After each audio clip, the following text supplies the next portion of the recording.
Louvado seja Deus, amigos, estamos aqui começando mais um programa Recado do Coração de Deus. Eu sou o pastor Leonardo Silva e eu quero agradecer a você desde já pela sua audiência, pela sua presença, você que me acompanha pela RIT, pela nossa TV, pela internet, ou você que está aí assistindo os vídeos, pelo YouTube, pelo Facebook, que o Senhor possa te abençoar abundantemente. E eu já começo aqui o programa de hoje com uma pergunta enviada aqui pelo Vinícius Arantes, aqui da cidade do Rio de Janeiro, e o Vinícius pergunta assim: baseado nos motivos da Reforma Protestante, você acredita que a igreja do século XXI regrediu a ponto de precisar de uma reforma?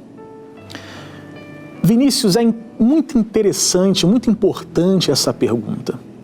Mas eu quero começar a responder a essa pergunta lendo aqui um trecho de Eclesiastes, no capítulo 1, no versículo 9, que diz assim: o que foi, tornará a ser. O que foi feito, se fará novamente. Não há nada novo debaixo do sol. Por que eu estou falando desse versículo? Porque quando nós pensamos numa reforma, e é sempre bom lembrar que Lutero, que foi talvez o maior ícone da Reforma Protestante, Lutero nunca teve a intenção de criar uma nova igreja. A crítica que ele tinha era a atuação naquele momento da Igreja Católica. Mas Lutero nunca sonhou com uma nova igreja. Lutero sempre sonhava com uma nova Igreja Católica. Quando nós pensamos em reforma, é sempre importante entender que a reforma ela é sempre necessária, a começar por nós mesmos, porque nós é que somos a igreja.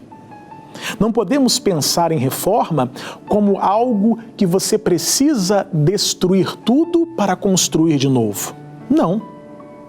Quando nós pensamos nos problemas e nas crises que a própria igreja protestante vive nos dias atuais, é importante lembrarmos que esses mesmos problemas e esses mesmos questionamentos que nós temos hoje já foram motivo de discussão há centenas de anos atrás. Por isso que eu citei aqui esse versículo de Eclesiastes, onde no final do versículo 9 ele fala: não há nada novo debaixo do sol. O que esse versículo nos ensina?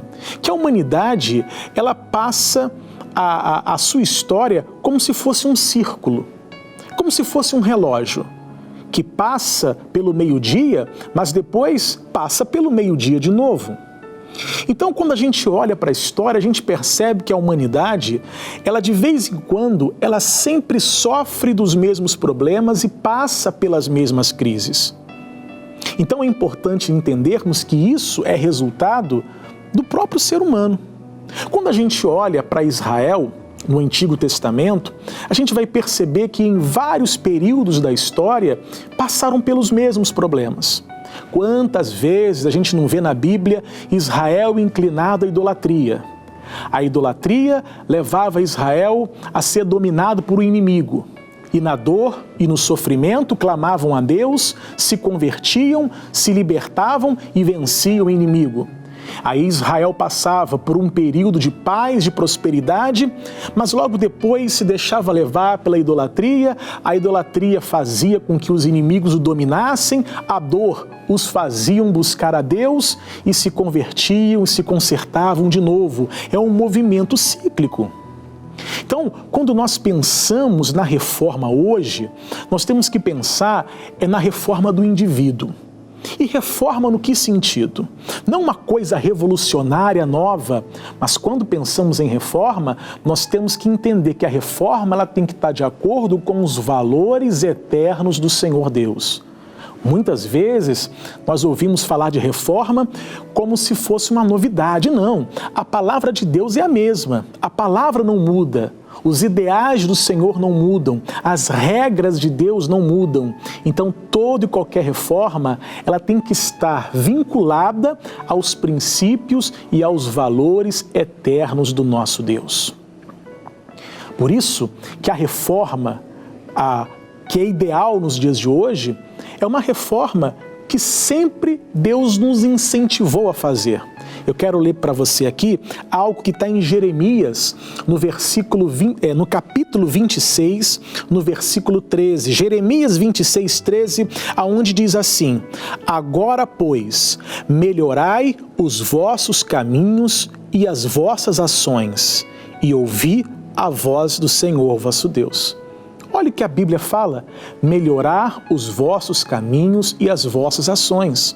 Ou seja, uma igreja que muda é uma igreja que primeiro mudou cada pessoa que faz parte daquela igreja.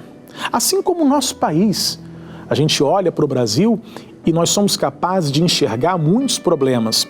Como se resolve o problema do Brasil? Com leis e mais leis? Não.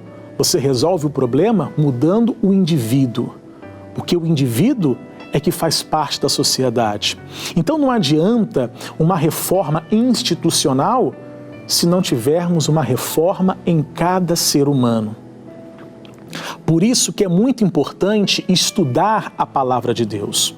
Porque quanto mais você estuda a palavra, mais você entende e conhece o que Deus ele quer de cada um de nós.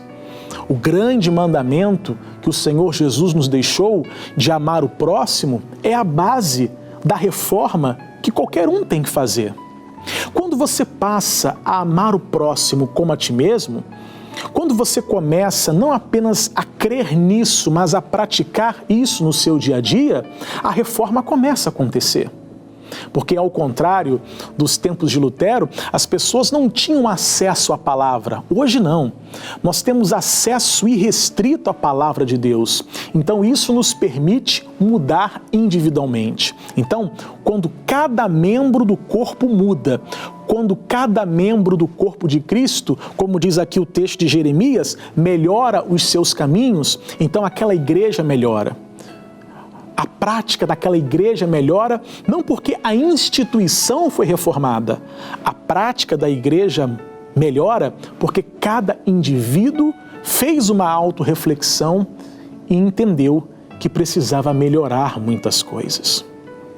Por isso que a grande reforma que deve ser feita é uma reforma em cada indivíduo. Cada pessoa entendendo o seu papel no corpo de Cristo, cada pessoa compreendendo o que ela deve fazer para que ela possa se encaixar dentro de um plano que é muito grande e que inclui a cada um de nós. A reforma, ela passa por cada indivíduo. Eu quero fazer uma oração aqui com você, para você que talvez precise de uma reforma, como diz Jeremias 26, melhorar os seus caminhos e melhorar as suas ações. Vamos orar?